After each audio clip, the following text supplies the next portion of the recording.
From the furthest reaches of the universe to the innermost depths of the mind, this is Final Frontier News.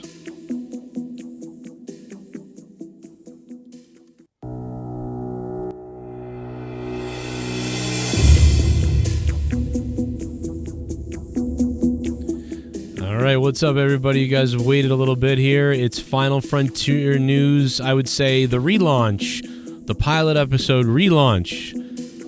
We'll call it episode 1 because it's easier to do that. I am here with the devious one, but tonight he's the knowledgeable one. Dave Rose, Joe Cronin, Final Frontier News returns, and you're getting to hear it live on the Patreon, behind the paywall, patreon.com/Joe Cronin Show. Hope you guys are patrons, unless you're an old patron getting it. We'll call it episode 1. You do get that courtesy there. What's up, Dave? Good evening, everyone, and a happy 53rd anniversary of the supposed Apollo 11 moon landing. Now, this is something thank you. Yep. Thank you very much, everyone. It's great to be back. Final Frontier News, but as always, we don't deal with frivolities here. We're going straight to it. So, Joe, please continue. All right. So, yes, the moon landing, we've debated this for years. I almost wish we had Leah here because I know she thinks it happened 100%. But I'm skeptical. I'll just tell you my position right off the bat. I have always been back and forth. I want to believe in NASA. I want to believe in space and all this stuff is real, especially NASA and our government, and we really did these things. I grew up as a kid with the spaceship stuff. I wanted to land on the moon. I wanted to be an astronaut. I wanted to be in Star Trek. So you have to fight your own indoctrination there a little bit if you're going to kind of look beyond that, just like religion. If you're raised a certain way, believing certain things are true or real, or you were manipulated, or don't question things, you're going to be very angry at the idea that things like this could not be real. Now, I fall somewhere in the middle that I believe that a lot of what we did might be real, but that much of it was also faked in a different way, and we'll get into that later. But I'm open to the idea that it all was faked because it just doesn't seem logical that we haven't been back there in so long. It seems ridiculous. Like, we can barely get a capsule to go to the outside of the atmosphere and come back. If you haven't noticed out there, everybody, these big corporations, billions of dollars, NASA and other people, we're sending little rockets out there for a test into just the end of the atmosphere and right into the initial part of space. And they come back and we go, oh my God, wow, we did that. But it's like, well, but we were on the moon before. So what the hell is, the big thing here? But also, we have planes and we do amazing things. We have satellite communication. We make amazing computers. So, I don't want to put down humanity that we aren't capable of it either. But I think sometimes it's a lot funner to throw the Hollywood play out there than it is to really do it. And that's my stance. And Dave, you can tell me yours and get into this here. Now, when it came to the moon landing, and this is very curious, is the fact that I must have been 7, 8 years old, and I visited a small museum where a teacher mentioned that, just off the cuff, that some people thought that the moon landing was fake because the pictures were too perfect. Now, by this point, I was already enamored by space. The first career that I wanted was spaceman, not astronaut, like Buck Rogers style spaceman. Okay, by this point, 2022, I thought that we would have something like that, right, obviously. But that was something that I was very enamored with, and that, made me think. I didn't understand it. I didn't understand why anyone could think that, because after all, the government and the TV told us that we landed there. Right. So, something I thought about. Later on, a friend in junior high school told me his brother thought that the entire thing was faked. And I scoffed at it. And I laughed at it and ridiculed the idea. And then, when I was in my 20s and the internet was available at my fingertips, I said to myself, well, it would be quite disingenuous of myself to not investigate this properly, since now I've got access to all this information, and not disprove something that clearly must be a joke. This idea that we'd faked the moon landing. And the more I looked into the whole thing, the more and more it was proven to me that this entire scenario was a hoax. what was the first thing that caught your eye that made you go, wow? Like, or the first time you really started to believe, I don't think this happened. It's overwhelming. I would probably have to say that as a kid, I noticed this at that same museum, 7, 8 years old, where you have the lunar module moving after it's detached from the command module in the lunar orbit, moving around, and it moving in such a very weird way, a very abrupt way that just seemed like it was a model.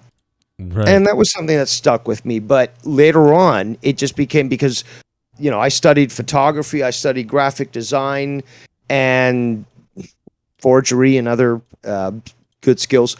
And basically, it was becoming very clear that the shadows alone, the fallout from the light, and I'll be showing photos as well, I'm sure you will, that it's very evident that there are multiple light sources being used on a surface that should not be displaying multiple directions of shadows.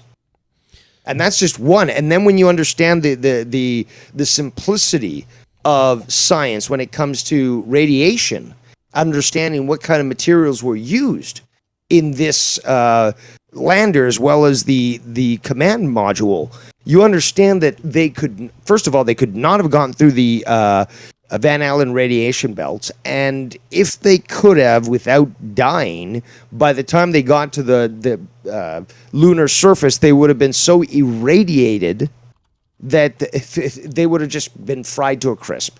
Right. And these are all things that broke down for me too in different ways.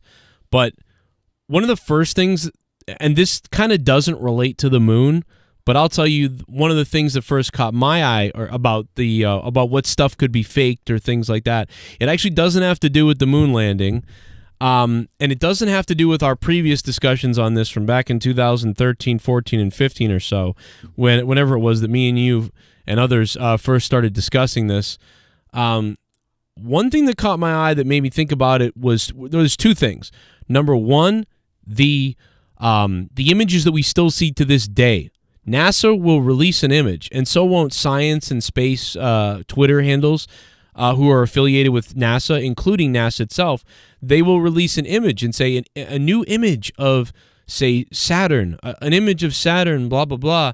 And you look at it and you go, wow, that is beautiful. That's stunning. How did they get that photo? I'm amazed. And if you look into it, you find out that it's not real, but they present it as real. And it isn't until you do a lot of digging that you find out that it's not real. It's a computer-generated image, or it's photoshopped heavily. Yep. And it looks so crazy. But if you bring this up to a scientist or someone who works there, and you say, well, this isn't really Saturn because it's all photoshopped and stuff. And they go, well, yeah, of course. I mean, otherwise it wouldn't look very good. And it's like, well, what? It's not a real image. And sometimes it's fully fake or 80% fake, or sometimes it's half touched up. And you can find real images. Like, you can find real images. But this lends credence to the idea that a lot of this stuff is kind of worked. Like wrestling. Like, if they went up to the moon, or they couldn't get to the moon when they said they were planning this launch for so long, if they decided they couldn't go or they couldn't get there, you could see them filming something. Or you could play devil's advocate and say, well, maybe they did go up to the moon, but they couldn't get video of it that was good or anything that was good, so they did that on Earth so they would have that propaganda, since they couldn't take the time to do that up in space or on the moon. I can see both those arguments. Well, that is the basis of what's called compartmentalization. So let's walk through it. Let's assume that, and this is the reality, so just walk through me, but you don't need to assume. This is what I know. Mm-hmm. 1958, they realize no chance in hell that we can get humans to the moon safely. they're going to die. They can't get through the radiation belts. The cosmic radiation when they get to the moon won't work. But still, we have a new problem in front of us. We have a Soviet threat. We have to compete against them no matter what. So we're going to figure out a way that we can compete. So when it came to the Apollo moon landings, what was suggested to Kennedy was, instead of trying to beat the Russians at something that they already showed capabilities at doing superior levels than the Americans, like heavy lift rockets, capsules, and space stations, they said, let's try to leapfrog over them and go straight to the moon.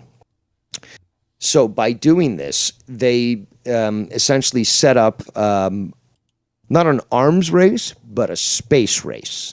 So again, the boogeyman, Soviet Union, and this worked for the Soviets as well. All the Americans are going to get the high ground by getting to the moon.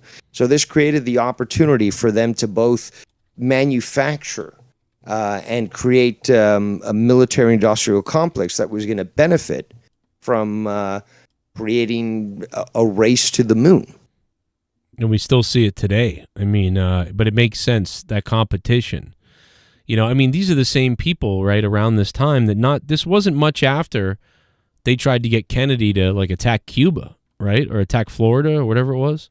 Well, it was after. And in fact, Kennedy, despite going full hard on trying to push the moon landings, or the moon program, the Apollo program with the Americans, he later realized this was costing too much and that it would be appropriate and he did this at the UN, which was denied by the Russians, but he actually offered an olive branch to the Russians and said, instead of the Americans and Soviets competing to get to the moon, how about we work together so that we can get there together, bring the world together in peace, and try to do this without any war involved, any conflict.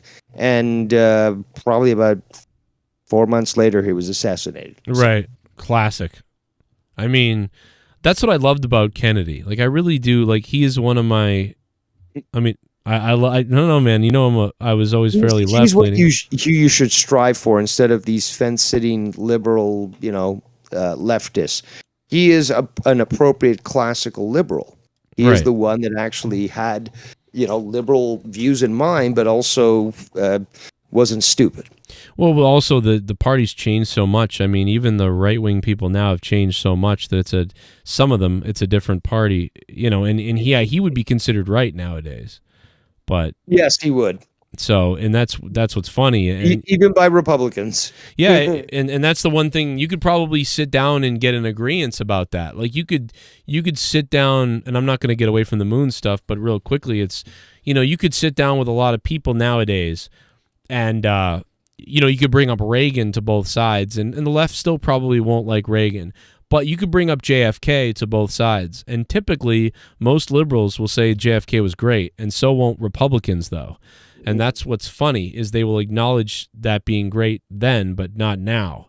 I don't necessarily agree, but the bottom line is that neither party today would be willing to do what Kennedy did, was to basically not only try to bridge both parties, but say we've got, this other country that could potentially destroy us as well, but we would rather seek peace with them. And just like today, both parties don't want to seek peace with any group that might be, considered of conflict.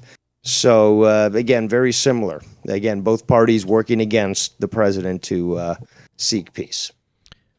Do you want to, this early on, get into, because there's the second reason why I started, another thing that triggered me about, like, maybe the moon landing isn't, what it is, and there's more things. I mentioned one earlier, which was just the idea of NASA's current photos being kind of worked or whatever, and being wrestling fans, we would we're always skeptical that we're getting worked somehow a bit, but a lot of times it leads us down a truthful path, or at least a half truth. So when I'm talking about, I show my photos, yes, please show yours. Can I? I was waiting for you to tell me. Oh, yes, go ahead. Yeah, bring your photos up, and I'll show Dave's photos on screen. Dave has countless amounts of photos ready. Randomly decide to to start playing, I guess, or not playing, but showing photos. So bear with me here while I share my screen. Well, while you do that, There we go. It should be showing. Right? I don't see you. I don't see it yet. But yeah, keep trying. I don't see it right now. One of the things that I was worried about, or one of the things that got me talking about this too, was the Stanley Kubrick rumors.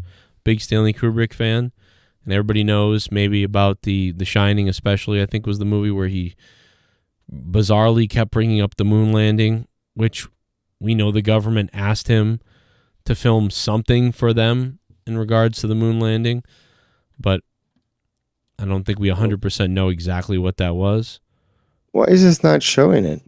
I don't know. That is weird. I don't see it. Yeah, usually your video would pop up, right? Smoother video, get nitro, go live. Can you click the video button at the bottom? Are you on desktop? I'm on the desktop, yeah. Oh, wait, maybe. Oh, wait, now I can see it. Stream has ended. Close stream, it says. Okay. I'm trying to show my... Did you click the video button on the bottom left? We could do Skype, I mean, next time, if you want. What's up, Fez Love? I want to show these images here, but it's not... Maybe it's only this room. Let's go to the public room and see. I'll bring you over there. This should show, though.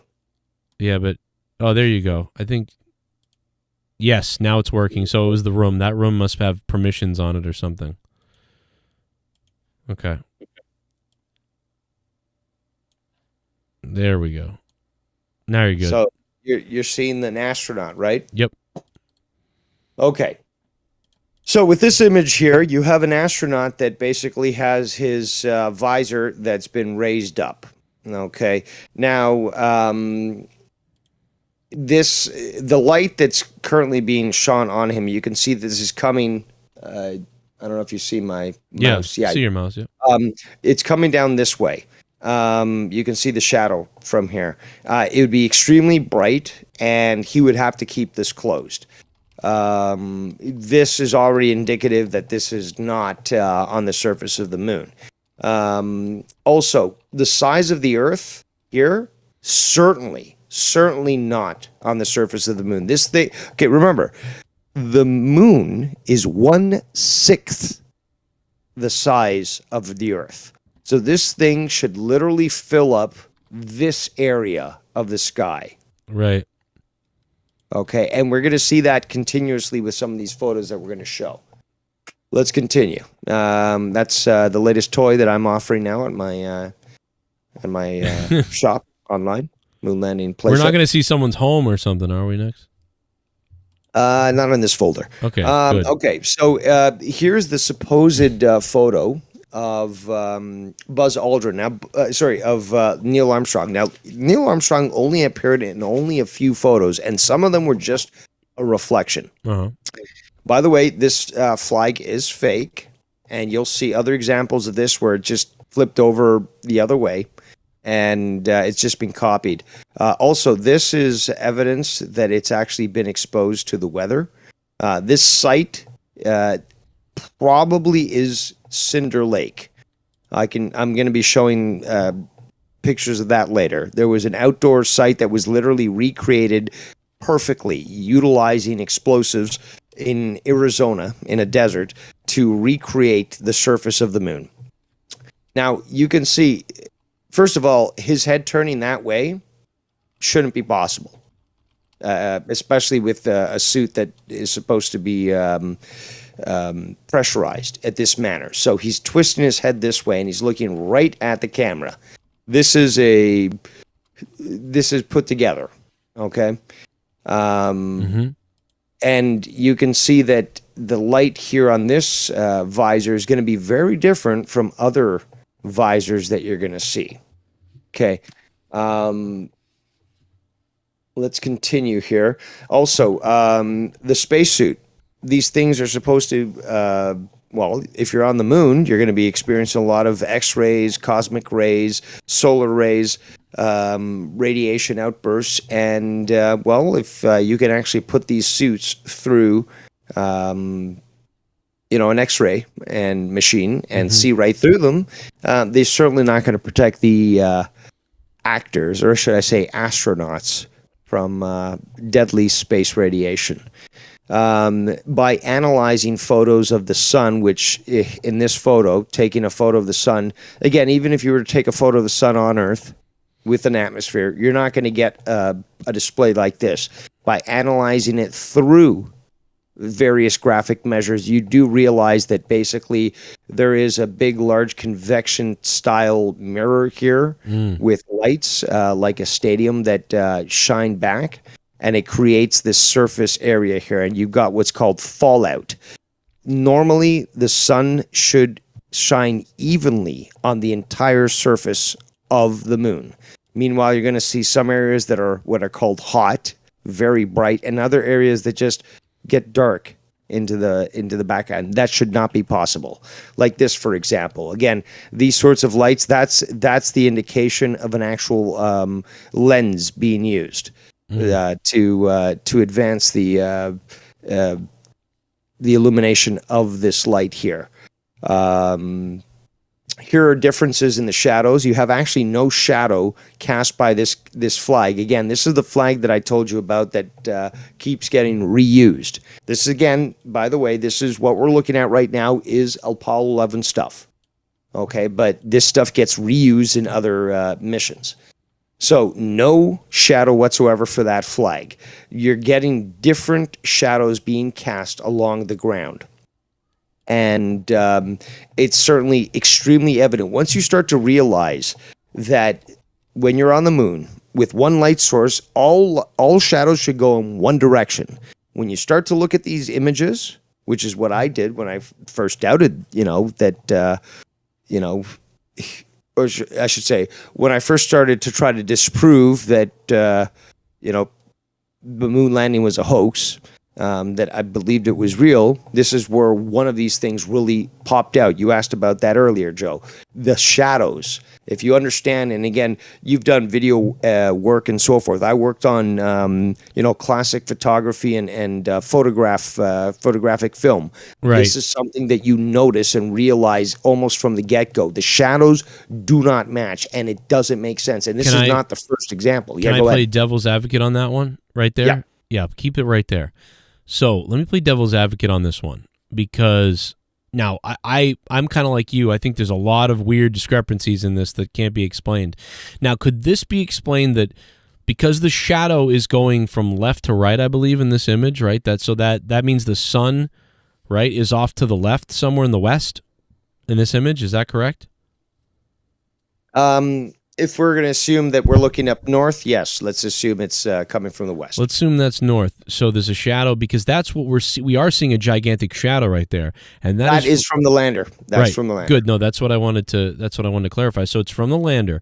Now that means potentially that the lander in position of the flag are so close to each other that the lander is shading the sun from the flag, which would eliminate the flag from having a shadow.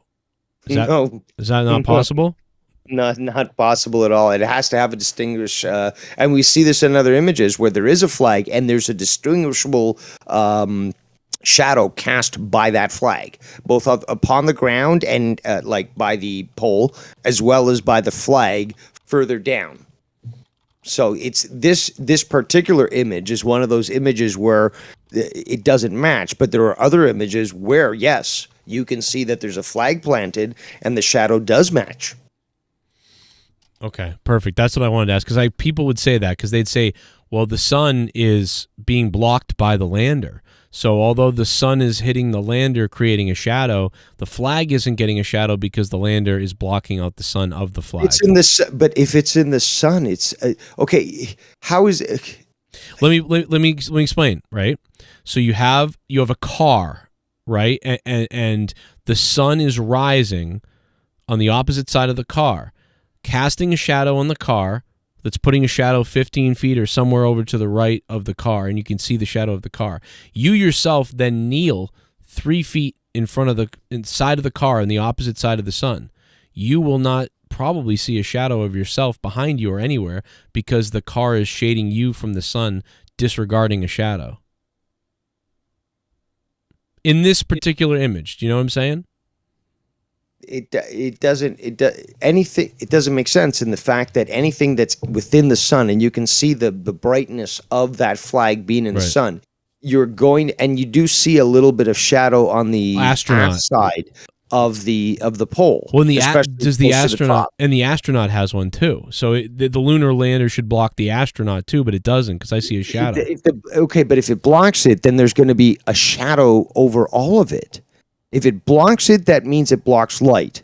If it doesn't block it, it means there's all light. So anything that's blocking that light is going to create shadow. If it's the moonlander, that means that everything that we're looking at is going to be in darkness. If it's not, we've got to see at least a little bit of that pole from that flag showing on the ground, especially the flag itself, the enveloping material. It should at least show, and we see this in other images though. Mm-hmm. We see other images where the flag actually has the shadow cast properly. It's this one, for example, where we don't.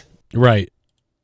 Yeah. No, I'm very interested in looking at more of them. I've seen a couple before where I'm like, man, that's not possible. Go to the next one right there. Yeah. So right there, so right there. Where's the shadow? I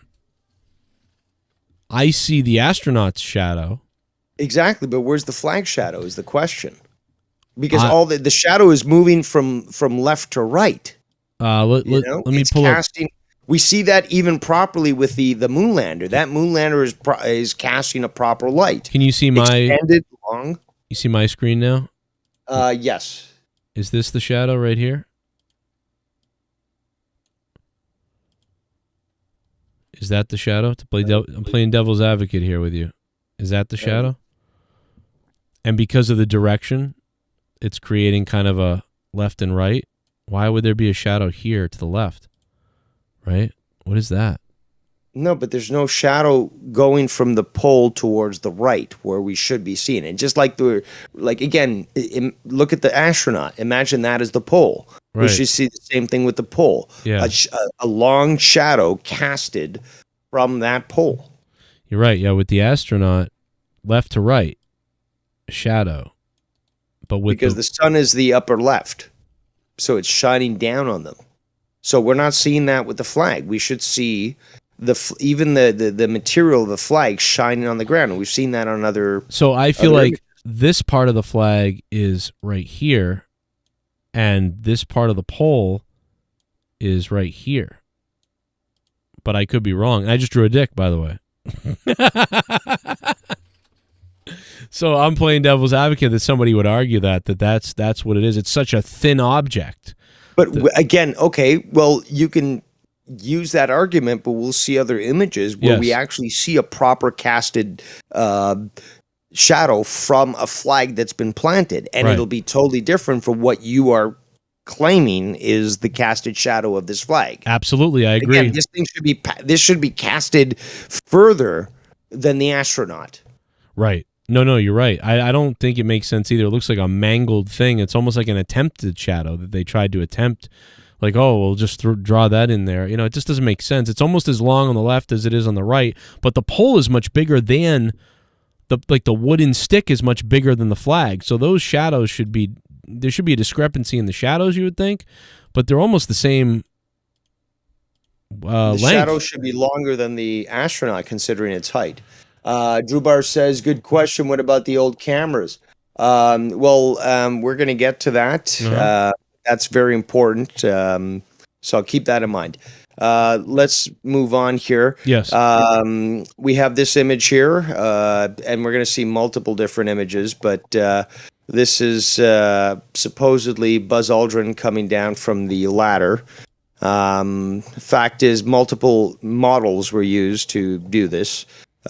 This is way too big, because I'll show you other images where he's way too small. And if this is in the shadow of the moon, again, there's no atmosphere. And in the direct darkness of the moon, this should be all black. We should not even be able to see them. He's highlighted here. We see that there's illumination from all these different areas. This area here, this is highlighted like it's fucking being shone on by a flashlight. Okay, many people have talked about this. Yep. This should not be happening right now. This should not be occurring. Everything here is totally illuminated. Yeah. And that's not because they had flash bulbs in the camera and things like that, right? Because according to their manifest, they did not bring any sort of lighting measurements, anything to illuminate this. Yeah, and it's extremely lit. Look at that. You know what? Hold on. Before we continue, let's look at our folder here. You guys can see it, right? You can see it, can't you, Joe? Let me see here. Let me get back to the screen. No, I don't see anything now. I'm not sharing my screen no more. No, something happened. Okay, I guess I closed it. But regardless, I'll show it again. It's just that I don't even know where to start, Joe. I mean, like, where do you want to go? Like, how about you direct me? Because I've got all the images that I can just break down and point to, but you know me, I talk a little too much. Yeah, I mean, so we could do 5 you hours. Fucking direct me. What do you? Okay, name something. You want me to fucking disprove the fucking landing site? I can do that. You want me to talk about the rover? Let's do that. You know what I want to talk about? Program? Do that. Soundstage, Freemasons, Kubrick. Let's do it. There's 2 different things I want to bring up here. First of all, you know what I want to get into? You may not be prepared for it, so if you're not, let me know. We'll talk about something else. But do you have anything prepared on the theoretical idea of this Kuiper belt? You know what I'm talking about? What's the theoretical idea? Like the idea that we could actually get. So the idea is that we can't actually get through the Kuiper belt. We still can't now. No, I don't believe that at all. Okay, so you're It's a group of asteroids, just like the Oort cloud, but they're so spaced apart that it's not like Star Wars where you can't get through the thing and you got to dodge all these asteroids. No, they're well spaced apart. Well, as far as, and we'll get into the Kubrick thing in a second, but then my next question then would be, like, what's the smoking gun? Like you're in court. And it's in a theoretical courtroom trying to prove versus disprove the moon landing or not. What is the bombshell? What is your top 1, 2, and 3 photos that you're going to hold up, or your best argument? Like what are those? Because we could go through like 70 like minute details for hours, and maybe one of those images was. But we're gonna go through the what's it called? We're going to go through the visual and we're going to go through the scientific. So here's what we're going to do, Joe. I'm just going to set this up here, get Discord to show. Hopefully it will. Here we go. And we will take questions on this in a few minutes too. People, you guys may have a way you want to hear about, so drop that in the chat. We'll be reading it throughout the night. This is, ladies and gentlemen, Cinder Lake, Arizona. Their mission was to recreate a place in a deserted area that was identical to the moon landing for Apollo 11. So, look at this. We've got this. We've got the explosions, more explosions, more explosions. And look at this. Now we've got a recreation that's extremely similar and overlaid with the pattern. It's almost identical. So, they actually did conduct tests in this with certain vehicles. And obviously you have them there running these tests as well. But this is out there where there aren't too many people watching. Right. Let's not bizarre. Forget that Area 51 certainly was used in this. But it was used in multiple ways, not just with something like this, with a land that was used to replicate moonland, but there was hangars there that were large enough to hold a Zeppelin. These were the places where you had a lot of the simulations where you had the moonlander rise up and be pulled up on pulleys. or the astronauts actually do the same thing. Mm. So let's continue here.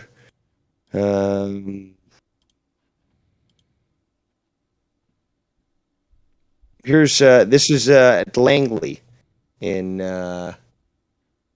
Virginia. This is close to the headquarters of the CIA. I don't know if it's. I lost you. Yeah, I lost your video there. Lost it again.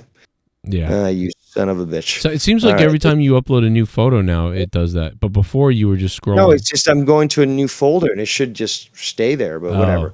All right, so this is Langley, ladies and gentlemen. This is actually I mean, it's the same facility. So this is literally the headquarters of the CIA. That's where they hang people right there. Well, they do a lot of things in that place. MK Ultra.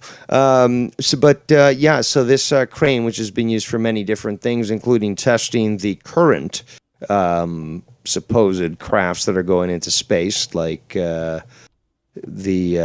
Boeing Starliner, whatever the fuck it is. Whatever. The bottom line is this is where they do this. This is where they actually did a little bit of testing there for their little moon lander, specifically for filming. So you have this here, and it's large. Okay, that might look small there. It's extremely large. This is held on pulleys, and most importantly, you can run this at night where no one's paying attention, no one can see it, no one can access it, and you can replicate the surface of the moon, and no one will know. Now, this looks a little bit primitive, but this was the beginning of the testing. Eventually, what they did is they perfected the ground itself so much where it actually looked very, very accurate. This is what another photo that they took of one of these crafts that was used. But again, you've got a crane. That's a real person down there. But a crane that can actually lower this and replicate the same conditions as if you're landing on the moon. You have the ability now to replicate something without having to worry about actually going to the moon in the first place. Right. And yeah, I know it died down there, but I'll show the next one. Keep asking, keep talking, brother. Well, it just crashed again. I didn't know what happened, but I'll tell you what. Because I keep going to a new folder. But yeah, my bad. You know what it is? The stream was weird too, so I fixed that. But yeah, no, this goes into play. It's almost like a Hollywood. When Hollywood scouts for a movie set or for a location scouting. This is all just like that. Which is another reason why, you think that maybe somebody like Stanley Kubrick worked with them, because he was a great guy and so weren't many other film, directors, great at scouting locations. And I'm sure the government was doing just that with scouting locations. It seems like, because why were all these locations used in these ways? And again, whatever reason, you could be out there and think the moon landing really did happen. That's fine. But what's still believable is that they did do these things with these locations. So, it's... the point that we're trying to do is just to expose you with what they did, just like Joe was saying, what they did, so that you can realize, well, it's just cheaper to fake it than make it. Uh-huh. And if this is the case, what you're seeing right now, again, Joe, you might want to put it up because I've got it showing, at least from what I see. Is it shown? Yeah, it should be shown.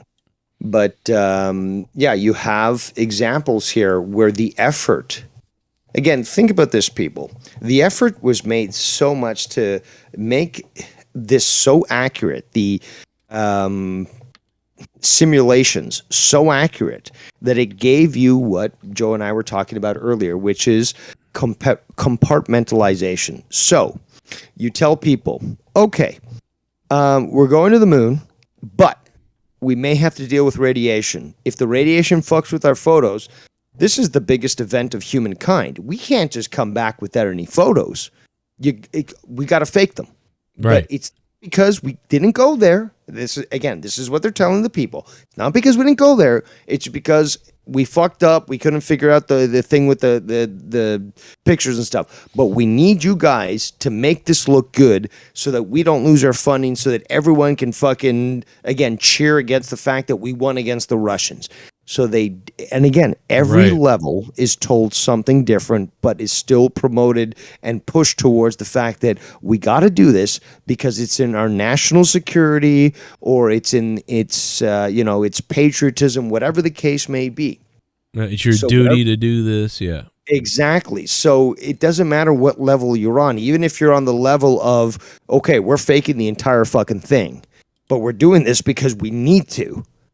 So, somebody on that level, on that high level, be like, well, yeah, we need to fucking fake this for the, to get one up on the Russians, to fucking keep our economy growing, to develop science, because let's just be honest, a lot of science was actually developed from pushing the space race forward. So Right. these were things that were definitely considered on all levels, regardless of whether or not they were aware of it. But look at the effort that's gone into this, and you tell me whether or not there was an effort to fake it. So we got this image here, looking very German there. Let me move on here. Next image. Okay, again, this was at Langley. This was actually at the headquarters of the CIA. There were several globes and spheres that were created. They were illuminated from the inside. They initially started as spheres, but they were added with what's it called? What, the craters in there? No, well, I can't remember what it's called. It's what these faggoty art people use. It's like the same thing they use for casts. Oh, I can't think I of it. can't remember what it's called. I'm sorry. It's kind of late. But he does But look regardless- nice. He does look very cute right there. I like that. I don't remember. This is why we usually do in the day with these, because then your brain starts breaking all of a sudden. Yeah, there's well, there's so at much this point- information. This is what happens to Alex Jones. He explodes. That's why he takes like adrenaline all day. Yeah. But okay, so here's another image here. This is actually one of the simulators that was actually used to replicate, approach to the moon. This is an absolute fact. It's established, and it was also at Langley Base. There's 3 different spheres. We're going to see that in a moment. This is one of them here, illuminated from the back. Ugh. This has the ability to show a camera that goes over the surface, but in such a way that you don't reach the other side and see that it's a fake. So it allows for you to produce a video that makes it look like it's authentic, but it's illuminated from behind. Here you go. This, and you can actually show this in some videos where this is a track right here. This is a track where the camera goes on. There's a video that actually is filming this, which will eventually be filled up with craters. Plaster of Paris is the word I was trying to use. Again, I'm kind of retarded. Oh, close to that paper retarded. mache there, Jack Panzer. Just like Alex Jones, I'm kind of retarded. I don't even know paper mache, or I don't know. Well, yeah, paper mache, but yeah. Now So it eventually fills up. But here's the thing. The video actually shows it filming this surface, the flat surface, and then it flips over and then starts filming the spherical surface. And it's almost so easily told that I realized it once I saw this image. And then when I saw more videos of that particular, and I think it was Apollo 12 maybe, but bottom line is that when I saw that transition of the camera flip over, it was just like, oh my God, they were literally filming on this screen and then flipped over, because the entire hangar was dark. It was only highlighting this and then the other sphere. So it flipped over and then started filming this. And it was just like, oh my God, this is a revelation. So this is something that people need to look into. Here's another example. Look at the detail. If you're going to do a simulation, people, think about it this way. Even in the 60s, if you're going to do a simulation, do you really need it to be that accurate? Really? And we know for a fact that Stanley Kubrick was contacted and did filming for NASA. So, oh yes, right. So we know that part. So he may not have been directly involved with the project, but he certainly was on the hook for the fact that he did things. NASA asked for his help, and he provided that help, and it's on record. Right, and so that leads into and NASA paid him off too, because there's a movie that he made. I can't remember what it's called, but he got to use a special lens that NASA only, used for, well, NASA got permission to use it because it was from a spy satellite. It was able to detect darkness almost. And he used it for Barry Lynn, I believe was the movie, because they were using candles as light. It was the only effective lens that would pick up that light. So to be able to get NASA to allow the CIA to give you access to that lens, that means you've been bought and sold. You now have a price, and you're doing exactly what they tell you to do. And, obviously The Shining is the movie where it seems like he tried to tip everybody off. Why would you put so many subliminal things, into... Yeah, that's another episode altogether. We should really do an episode on The Shining, because it does certainly seem to be an indictment upon the entire Apollo moon project, because there's way too much in there that's too coincidental that, can be ignored. We will go into that maybe in a later episode, but I will just throw out really quickly, some of those things include things like the obvious ones that we know of, are like there's Tang in the film. That's something astronauts drink, right? Danny's sweater. Danny's sweater. Up, like, why Apollo is he 11. randomly wearing an Apollo 11? It wasn't in the book. Right. Why was it in the book? Well, that's what a lot of people say, that, it was in the book. It wasn't. You're right. That's a great point. Because that's always an argument. And the people go, I don't know. The room 37, room 237 key. Yep. It's not the right room is in the book. So that was changed. But it is the exact measurement, I believe, of the closest orbit of the moon to the Earth, which is what supposedly the Apollo astronauts were utilizing to try to get to the moon. Right. 237,000 miles from Earth. There's a more subliminally one, and maybe debatable one, to be honest, could be reaching, but when Jack is throwing the tennis ball at the wall in this scene, there's a mural on the wall here that is of no significance to anything people found. They tried to look up what it means, and it means nothing. But they do look like rocket ships. And I never saw that one.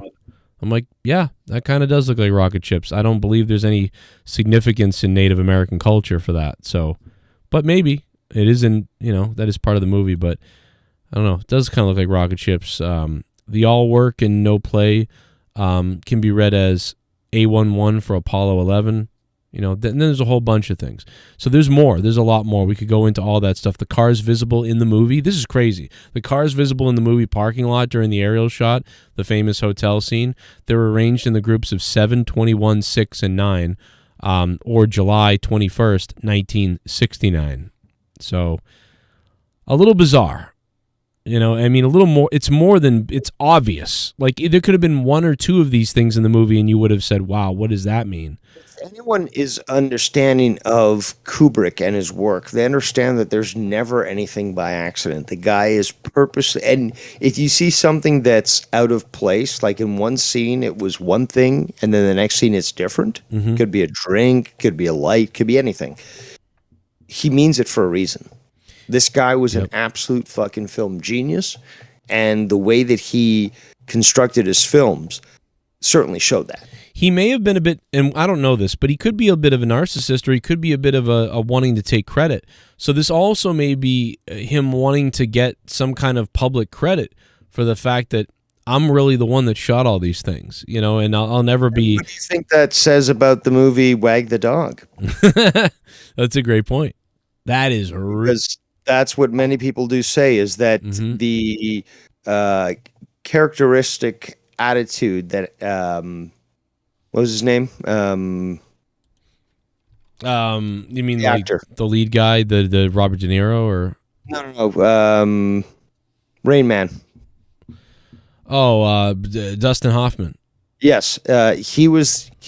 They're trying to portray him as Kubrick, right? Because at the end of it, he's saying, "I want to take credit for this." They're like, "Yep, come on, man, this is a coup. Like, literally, this is illegal. Like, you can't want to take, credit for this sort of thing." Right. He's like, "No, I've got to take credit for it." It's like, Okay. I hate to say it, but Well, that's something I would do.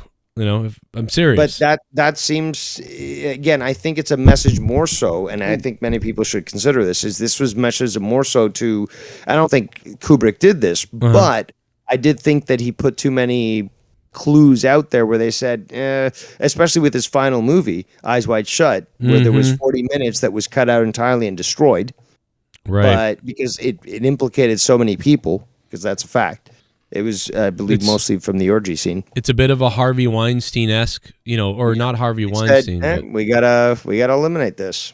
Yep, that guy he was too smart to not say something. I think part of it, you know, but he said something in the most creative way possible, but a meaningful way too.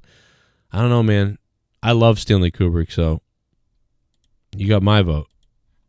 It's one of my favorite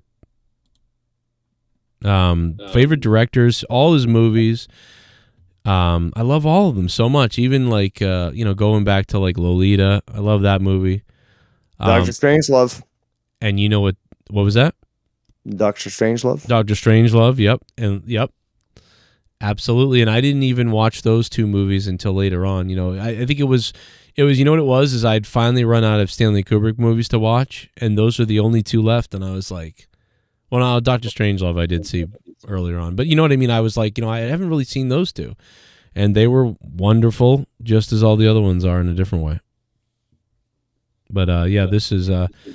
So where are we going now with this? Do you want to touch at all on the fact that, remember years ago, NASA themselves came out and someone said, why aren't we going to go back, or why don't we go back? And the guy was like, well, you know, we can't go back because the tapes are destroyed. Do you remember that? Well, they've said multiple different things, including the fact that they don't have the ability to deal with the radiation. Now, that doesn't make any sense at all. That's the biggest hurdle that they should have. And they say, oh, well, we can't replicate the technology, so we can actually protect against radiation. I've got it, Dave. Hang on a minute. Do you guys want to see this?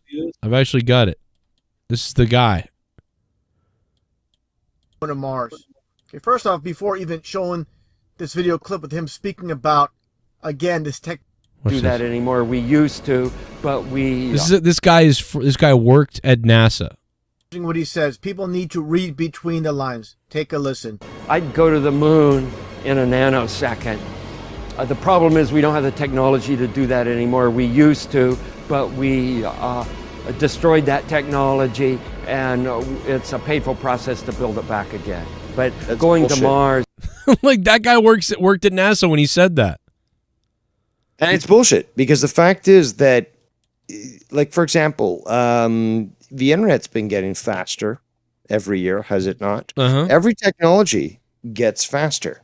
Now, especially something when it comes to going to the moon, you'd have other countries that are researching it that would, again, even the Soviets, would have had all this information that was accrued to allow them to go back. And this guy is saying that they don't have the technology to go back, and yet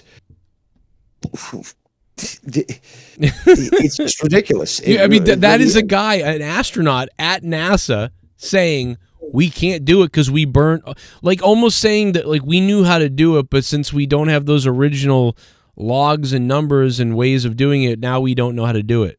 Oh, he said we destroyed the technology. Right. Can you point to any other country that would be able to accomplish landing somebody on the moon and then destroy that technology? Besides, nobody would do that, though. Yeah, nobody would do that. It is very bizarre. I don't know, why would you do that? Yeah, okay, we can't go there. Well, see, when I first heard this, I thought incompetence, that we actually like, oh, okay. But it's just a bad excuse is what it really is.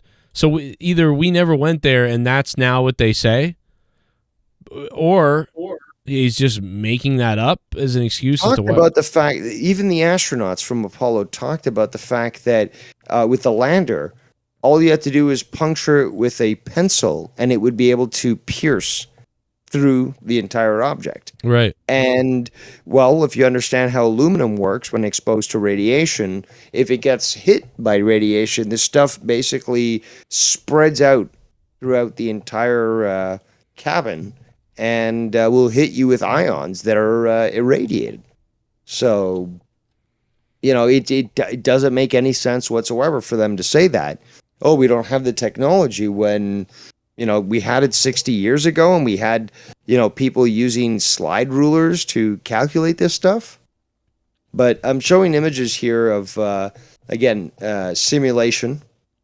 And you're going to see that there are a bunch of systems that were set up that allowed the astronauts to work with models in a simulation form and record the images necessary that would look real on camera. Right. And they did. They clearly went to them, and it's hard to tell the difference. And at the time, the American people didn't exactly see a whole bunch of the, NASA all the time, so they don't know. What is that? I don't know why the image, my resolution's down. I think it's on my end. Oh, I know why. Maybe closing note this will close my Photoshop.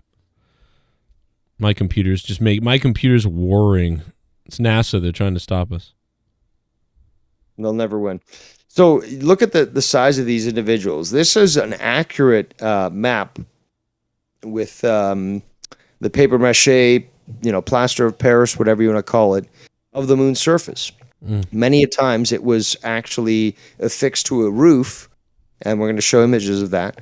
And the cameras would fly over it and make it look like it was a landing and stuff. But if you take a look at the effort that was put into this, the accuracy, and the size of those individuals, it goes to show this was no small feat at all. They were trying to make this look as authentic as possible. Yeah, look at how big that is. An image put together. Here, this was actually put out in the deserts of, I believe, Utah and Arizona. And it was a imitation lander, so that photos could be taken. But hey, if you take that at night and the surface is illuminated with a light that's raised on a crane, you can make it look like it was on the surface.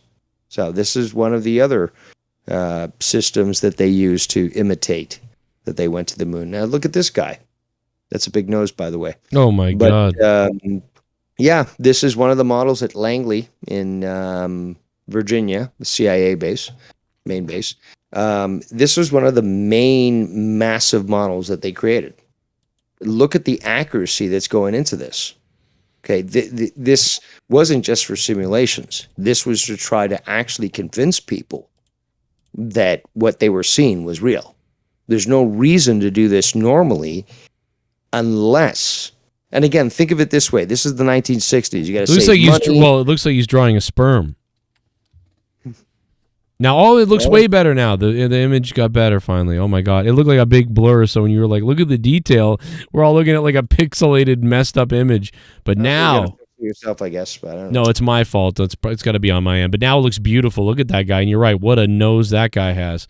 He might have had some burnt family members in his past, but that's a crazy ass looking crater there. Yeah, you just have to follow through logically. It's like, okay, if we're doing a simulation, we don't really have to do it this detail wise, but why is it being done to this point? Yeah, just for fun, we're making this, like, that took hours just to do that. And the money that's being spent to this, these guys are constantly being told our budget's running, above whatever. Like, we need to make sure that we're within budget. And all these people were told they were working on an art friggin' project, and then like 5 years later, they don't even know that their work is being recorded. And I agree with that, but maybe they're being told, you know what, we need just the ability to train the astronauts as best as possible. And you know what? We heard about you from your art school. You're the best at what you do. We need you to make the most accurate model because we need our astronauts to be trained as perfect as possible. This guy's thinking, oh man, these guys love me. I'm just going to do the best model. Not even thinking. Kind of reminds me. Fake the shit. Sounds like the Bob Lazar story. Hey, we heard you're a great engineer. Got something for you to come work on. You know how much I love that story. And this is how compartmentalization works: is that you get somebody whom you make them think that they're part of the plan, but they're only just a little bit of the plan. And they can think whatever they want, but you're going to continue to manipulate them. So in this sort of case is that you have a lot of people that were involved in these projects. People will say, oh, well, how did people not know it was a hoax? It's called compartmentalization. Same thing with the Manhattan Project. All these people didn't know. All these people that were mining uranium didn't know it was going for an atom bomb. Right. All these people that were delivering water, so it could be processed to heavy water at Los Alamos, didn't have an idea of what was going on. Exactly. So how can anyone think that, oh, well, this can't be a conspiracy, no one will know about it, because it's absolutely fallacious. Right. Yep, that's exactly what I was thinking, man. All these tools, these people being used as tools for different things, and they didn't even know it, probably. Exactly. And here's another, and again, maybe even some of the astronauts didn't know that they were being used and stuff. This is a simulation of the capsule joining them with the lander. So this is a simulation test that's going on, and they're getting visuals and stuff. And most certainly we've seen in the past where these sorts of things have been taken and photoshopped and presented as if they were real. Now, here's this image. Ooh. They've mounted this stuff on the ceiling. They've got lights and multiple lights, and you can test this when you start to analyze the shadows. But the camera comes in on a joint, and it sort of follows the land, and it can go slow and make it look like this is huge land. But this is something they made. Again, people, think about this. If they went through this effort to create these level types of simulations that were so accurate, it only makes sense that it's just easier to just take these tapes and just put it all together as if it was an actual landing. Right. And again, that's kind of where I fall, is that they use this to enhance the selling of this to the American people, not that necessarily that they faked anything, although I still do think that that's on the board or that at play. And Jennifer brought up a good point, like we don't, maybe we should look into some of the other Apollo missions, because no one ever seemingly does that, she said, and other people in the chat felt the same way. And, I come to think of it, I haven't really either. I never thought about. Well, I have. I've looked at all of those missions. Now, I'm not denying the fact that, and maybe this is wishful thinking, but I do believe that man has been to the moon. I do believe that this has happened at least since 1945, the end of the First World War. I do very strongly believe there are multiple bases on the moon right now. No. But what was presented to the public as the Apollo moon landing is what I'm referring to. And that entire project, in my opinion, was just all fallacy.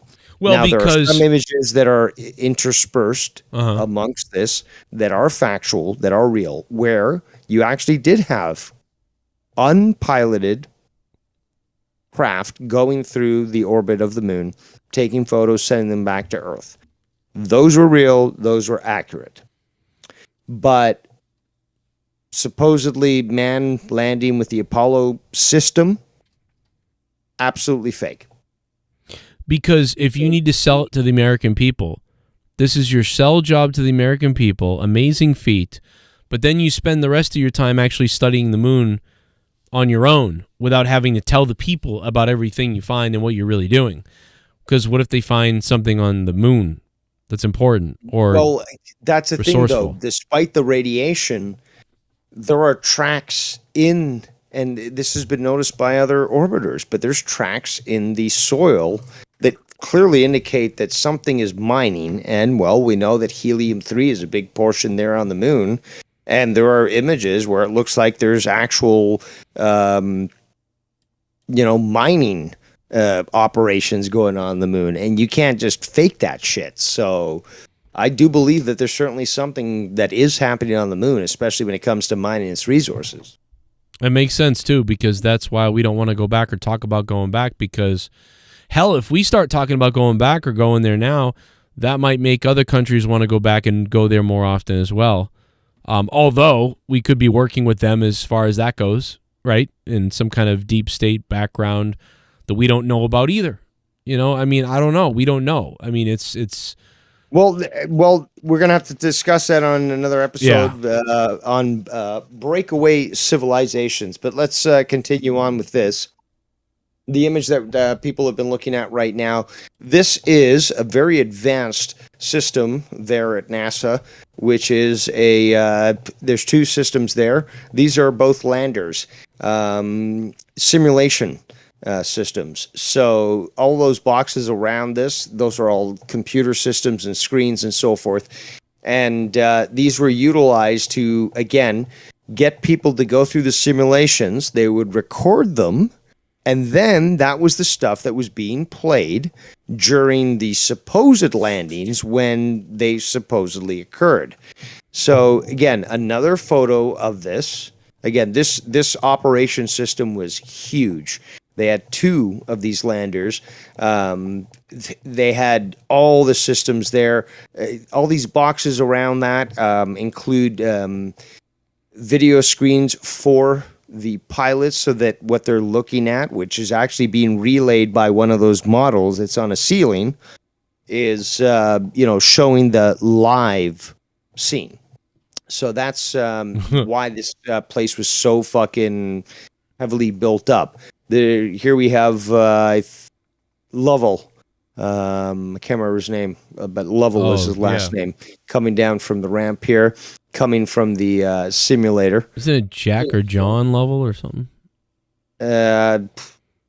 Ralph Renee. He's the Apollo 13 name. We should know that. Yes, that's right. He is Jim. part of that It's Jim as well. It's Jim Lovell. Yeah, Jim Lovell. Yeah. But I refer to him as Liar Lavelle because Ralph Renee, who proved that the moon landings were a lie. You should check out his book. Unfortunately, he did pass away a while ago. Yeah. He was sued by this guy, and the charges were dismissed. And basically, from that point onwards, because he proved the guy was a liar, he said, "Well, this guy's now Liar Lavelle." And, Liar Lavelle. And he continued to refer to him as that because, this piece of shit actually did try to I guess, lie about what was going on and so forth. And, he wasn't like, what's his name? Buzz Aldrin? Or? No, the guy that made him punch. That made Buzz Aldrin punch him. The guy that made, I don't remember that guy's name, but yeah, the reporter, and he suckered him. Bart Sibrel. Ah. Bart Sibrel. Yeah. Well, he either Buzz either was so angry because he knows it's a lie. He knows that guy's lying and that he really went to the moon, or he's very angry because he's a narcissist. It could be either one, because that's a trait of each one, Well, you know what? It's a difficult decision for me to make. It's hard to tell because I think it has to be honestly told. It's that consider this, people. It's the height of the Cold War. The president tasks you with getting to the moon first. You don't even know if the technology is going to work. All you know is that you are one of those individuals who has been selected. And you're going to do your best. And now eventually you start to realize, no, we're not going to make it there. We're going to have to fucking fake it. And I'm going to have to put on a fucking smiley face for, people to believe it. Right. Think of the pressure that's being put on them. Now, I'm not excusing their stuff. But what's the other option? Them getting fucking killed like in the Apollo 1 fire? Right. Because, Well, there were several people on that flight that basically made it known that they realized what was happening. So what are you going to do? Get murdered and your family murdered? Or are you going to go with the fucking government lie, make it look like you guys got there, you win against the Soviets, and, hooray America? I mean, I can't blame them for, having some sense of self-preservation.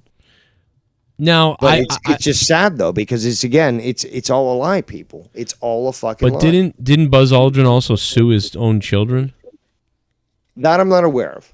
I believe he sued his own children, which is another sign of a narcissist. But remember how weird the astronauts acted when they got back too? We went over that at one point. Yep. Yeah, they were put in quarantine immediately, which was one of the things that didn't happen anytime after Apollo 11. So the whole idea was like, oh, they're coming back from the moon. They may have gotten some sort of disease. So they were put in this quarantine zone and stuff, and they certainly didn't look, too happy and so forth. But when they did that press release or that press conference and stuff, they certainly were not, I guess, too pleasant, and they were contradicted by their own statements where their own people were correcting them. Yeah, they contradicted themselves. It felt like it might have been Buzz that was kind of the leader, and they were almost afraid to say anything. They almost looked... Well, I want to mention that, actually. Okay, so I think it was Collins. Collins was in orbit in the command module. You had Aldrin and Armstrong on the surface. So Armstrong at the conference is asked, well, did you, when you looked up at the sky with the sun to your back, did you get a chance to actually be able to see any stars? And he's like, well, I don't know. I don't really remember any of that. And then you've got this Collins guy who says, no, we didn't see any of that at all. And he looks over them trying to sort of pushing the idea. Now, remember, this is the guy that was in the fucking command module. He wasn't on the surface. Right. He didn't see this shit. Yeah. So, again, you see a lot of that stuff from that particular press conference where there is each of them is trying to keep each other in check because they know that they've been instructed on certain things and they can't really talk about it. So. Right. And I mean, I know, they're also kind of, they're scientists, kind of, maybe astronauts. They're sometimes not huge extroverts, so it could be awkward because they're shy and they're on TV and things like that. But, but it is bizarre. You could really do a whole, and that's not what tonight's on, but you could do literally an hour, 30-minute press conference. You could break down the whole thing. It would take 5-6 hours. But they are nervous for whatever reason that is. They're nervous and inconsistent. On the right there, right? He's like, I don't think we did see that at all. It's very weird. And to be honest, though, if you, there's so many people that went into orbit, even on these suborbital flights, where once they get into 80 to 100 kilometers up in height, when they look out, the sky is filled with glitter, with stars everywhere. You can even see nebulae and such. Right. And, what we're being told by these individuals, oh, no, it was just a black sky. Now, first and foremost, this is something that some people that doubt the Apollo missions utilize, and it's not factually correct in the sense that you got to think smarter. So they'll say, well, you don't see any stars in the photos. Okay, I'll grant you that. If, in fact, the cameras were able to take those types of photos, which they weren't, then you'd need a longer exposure to actually show the stars. That's an actual fact. The same thing happens on Earth. Yep. Same thing happens on Earth. You need a longer exposure, if you understand photography, to be able to get those faint stars to actually imprint on the film. Okay? Because, again, this is film we're talking about. Well, I mean, if you're a proper photographer, yeah, you could use a digital camera, but then there's problems there. But, okay. But the fact is, it didn't happen. So you're not going to see that sort of thing. Exactly. So that is, it's basically an excuse to say, oh, well, we should see something when you're obviously not going to see it. Let me tease a hint of this video really quickly, and then we're going to look at this lunar module that Dave's put up here. This is a quick clip. And should be a very easy question. I want to give you a little example of this. The people in many places have speculated on the meaning of this first landing on another body in space. Would each of you give us your estimate of what is the meaning of this to all of us?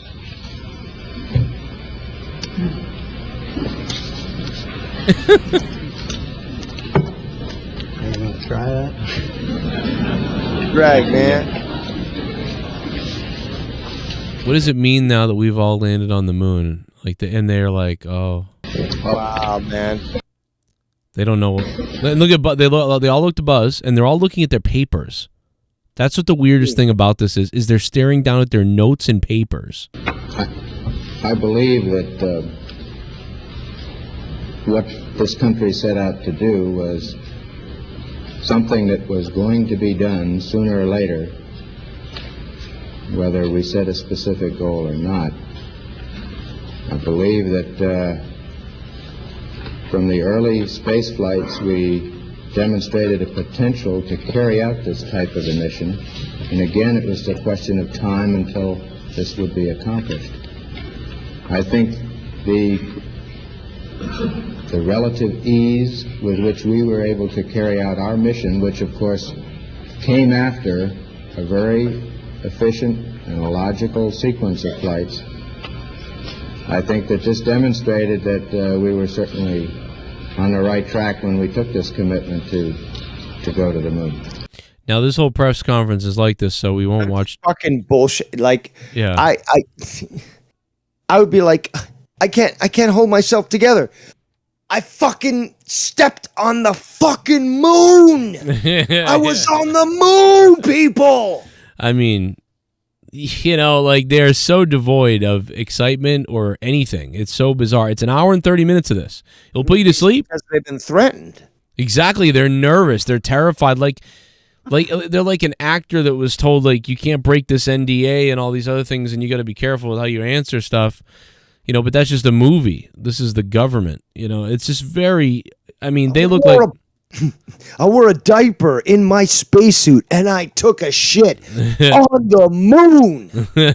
How many of you could say that? That's what I mean. If I went on the moon and I was at a press conference, I'd be doing that. Right. There'd be nothing holding me back but by like celebrating.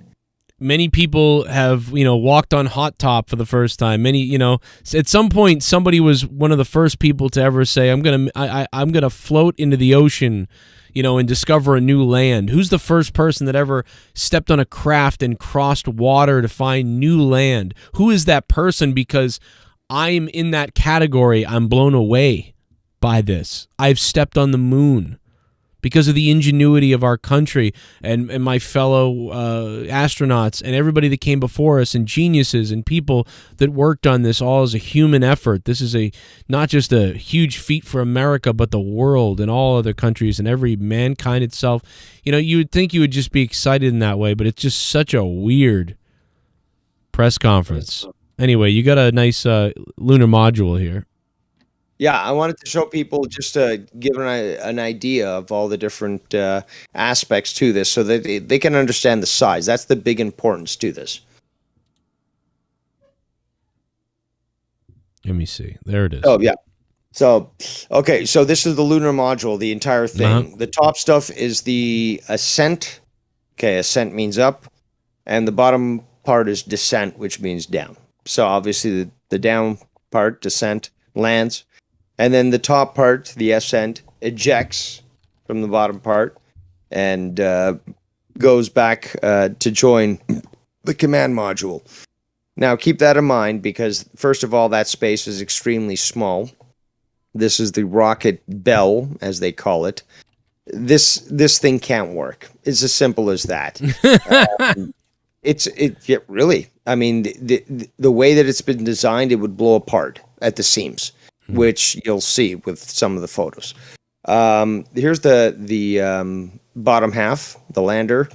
Here's the top half made by Grumman. Mm-hmm. The top half again. Again, this is very flimsy. You certainly didn't see this with the shuttle. This is how it's supposed to be taken out from the stage, the second stage of Apollo, or the Saturn rocket. Right. This is just sort of the size comparison between what a human would look like with the command module and the lunar module. The lunar module obviously would take 2 people. We've got this. Now, this is filmed, okay? This is showing you analysis of how this was actually filmed in one of those what are they called? The hangars, the Zeppelin hangars. So actually, and America actually owned 2 hangars. They took them over from Germany after the Second World War. So basically, or the First World War. But bottom line is that they have the hangars necessary. So what you see here is basically this is being pulled up on wires and displayed as if it's sort of escaping. But the analysis shows that it's certainly not not anywhere close to the moon's atmosphere. So, wow. So the oh, I've got more. well, Jesus Christ. I mean, we probably got to wrap up soon, right? Well, let me try to speed it up. How about that? Yeah, let's roll through it. Yeah, let's close it out hard though. My best. Strong. As quick as possible. Just go hard. Go hard. Hey, go All right, harder. so, go home. Here basically is supposedly from the Lunar Reconnaissance Orbiter showing that astronauts landed at this site, that this is the lunar descent, the bottom half of this lander here with supposed reflectors. This Lunar Reconnaissance Orbiter would not be able to track, again, way too straight, but also this is supposed to be the track of the astronauts. Way Right. too straight. Also, you can't resolve that from the orbit of this satellite. It's fucking pathetic. You'd need a tractor to be able to pull this shit off. Okay, now here's very important information. I never said that we didn't get to the moon. I never said that we didn't get information from the moon to disguise it as the Apollo mission. Now, what do we got here? On the left, we have the Lunar Reconnaissance Orbiter probe showing what supposedly is a 4-legged craft, the lander stage of the Apollo lander. On the right, we have the latest photo taken from the I gotta pronounce it properly, Chandrayaan. Is it a Chinese telescope? Is that what that is? No, it's actually Indian. Shout out Oh. to the Indians. And what they did take was a photo of a 3-legged lander. Oh. And yeah, basically there have been other landers that NASA put on the moon. I can't remember if it was Pioneer or some other name, sorry. But this seems a lot to fit a lot more of the profile of that than the actual Apollo moonlander, which tells us that, yes, we've gotten to the moon. We've gotten probes to the moon. We've got the information necessary to literally send that info back to Earth, replicate a landing on the moon, and trick the world that we actually got there. So this was something that was tried to cover up. They tried to cover up very quickly. But yeah, they actually filmed. And you can see on the Indian side, there's no tracks of people walking or anything like that. But on the NASA side, yes, right, NASA, you apparently have these straight lines as if that's where people are walking and so forth. Then you can see it from orbit. No, the Indian side seems to have discovered the fact that this is a probe landed there. There was certainly no moon lander. And Right. yeah, there's a big difference from what we're being told. And again, this is the image. And there's more image of this site here. And a comparison, Chandrayaan-2 image. Very good. Come again. And the LRO image.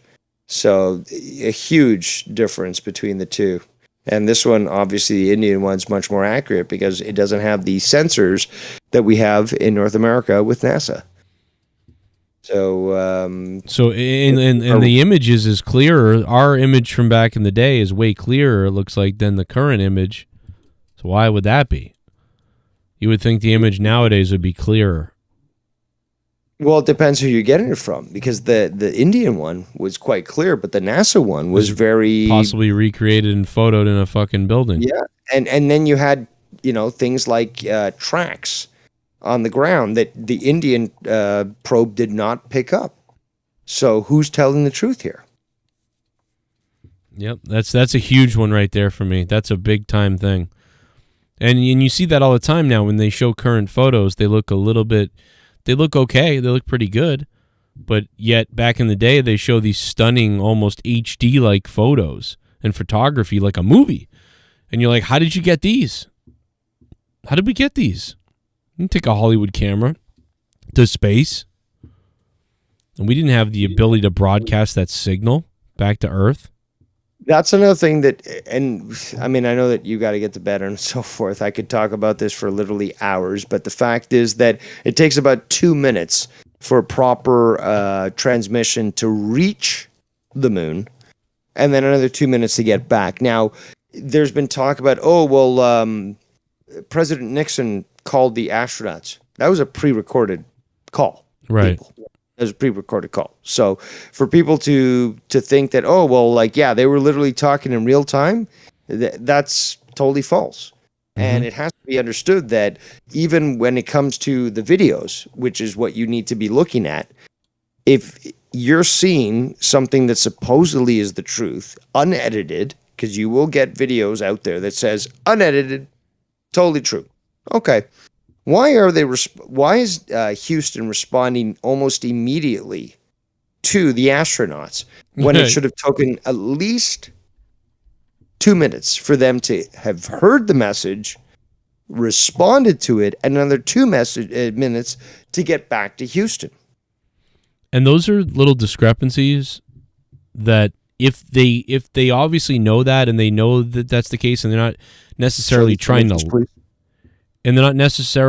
lie about anything, those are discrepancies that they should have divulged like all the time, but they never divulge that.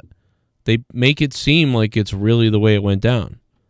And that also applies to the launch, and you see this with the videos, and people question this. Oh, well, how was it possible that they were able to film the launch of the moon lander, get back into orbit and so forth? And people will say this excuse that, oh, well, it was timed properly, or the guy that was handling the camera was really on par, and blah, blah, blah, blah, blah.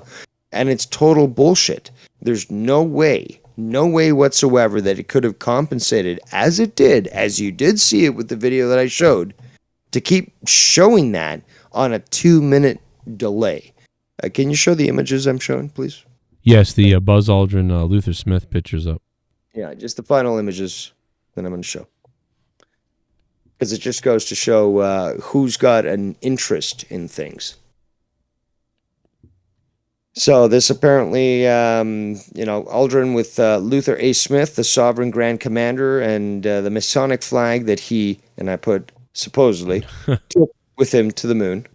So that's apparently a big thing. You've got Buzz Aldrin in this photo, a very famous photo, actually doing a hand gesture that is known by the Masons. By the way, if you were to zoom in to his ring, it is a Masonic ring, and I'll show that in a moment.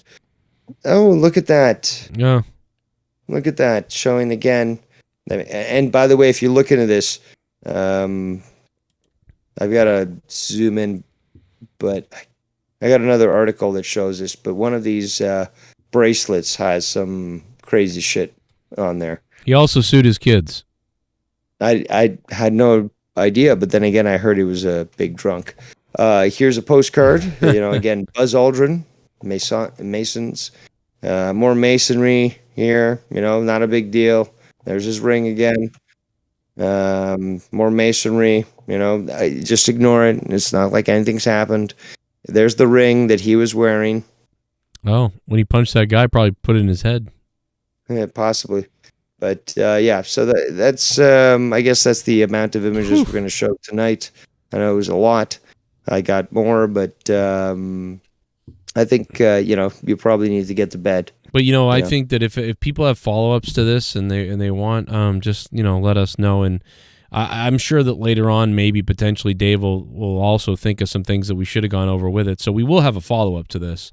We've done that before. We one time had a part 2 and a part 3 of some stuff. One of them was the Mayans. We did a 2-parter on the Mayans because we covered 2 hours, then we did another hour. So we will get to that stuff. But yeah, I don't know exactly if I sit any different right now than I did before, but there's something up with this. When again, I still fall under, I think we somehow went there or got there, but I do think that we fabricated a good amount of it for whatever reason, probably to enhance the imagery and the American dream and, we can do it, and get the people behind NASA and get more money, to be honest, too, funded into those government programs that they could then funnel into other government secret programs. Also, remember, the Vietnam War was going on at the same time. Right. And a lot of money needed to be funneled in to these black programs that were going on. This was the perfect opportunity to utilize NASA and Apollo to get these funds into the CIA's coffers. Yep. Grab it's like many organizations, that nonprofit type of organizations, you say, hey, I'm raising money for something cancer, and you take 90% of the funds and you give 10%, then you can keep using that cause to make a paycheck. Same thing here. The passion of America and the world and science and NASA and the idea of the whole thing can be used to fund the deep state, Masonic, who knows what, background shit. Deep underground military bases, DUMBs, UFOs, UAPs, advanced technology. That's where this money's being funneled to. And just like to this day, where we use a situation crisis like Ukraine to funnel billions somewhere, because it's not going right there. It's sitting in a place right now where it can be divvied out who knows where later. Certainly one of the greatest money funneling operations to exist in contemporary times. Absolutely. You guys have been great. Thank you for the people that signed up on Patreon. If you haven't re-signed up on Patreon, please do that. If you want more episodes of this, we have so many more things we can get to and talk about. Current events, current conspiracies, current things that are happening. We could go all day. Don't be shy. Yeah. Give us suggestions. You want us to talk about something? Tell us. However it be. Whether it be Twitter, Skype, Patreon, whatever. Just name your score and we'll look at it. All right, guys. Thanks to Dave. He's been waiting in classic style 3 days or 2 days or so to do this, as I was very busy. So I think we could have gone 2 or 3 hours tonight had we started early in the right time. But we did as best we could. So I hope you guys liked it. Again, hit the like button, become patrons, message me about the situation, about what you like, what you want to hear more of. We had a poll up. It looks like people like the idea of Thursdays at 11. We'll talk about that, me and Dave, later. He's not necessarily a night person, and obviously I have things to do too, but that it might work out. It's overwhelmingly in favor of that time from you guys. 53 votes. And Dave, man, thank you for taking the time, man, to sort through those images. We probably only used about 30% of what you had, but it's good. At least we got people started, because next episode we can go even more, including the actual secret military bases that exist on the moon. All right, you want to hang up here and take off too, or do you think you want me to stick around for a second? Well, let's stick around until you're off, and then we'll talk offline. All right, guys. You have a good night. Thanks for being here. Again, you may have gotten this alert if you were a past patron, so just think about joining up again, man. If you like this show, support the show if you like it.